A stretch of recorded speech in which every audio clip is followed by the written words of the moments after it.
Нарын Тору-Картунаа жолунун 78-чакырымында Токмок шаарына жакын жерде жол кырсыгы катталды.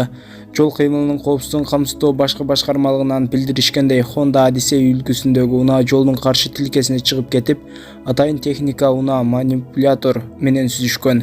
Жол кырсыгынын кесепетинен 8 адам, анын ичинде 2 бала көз жумган.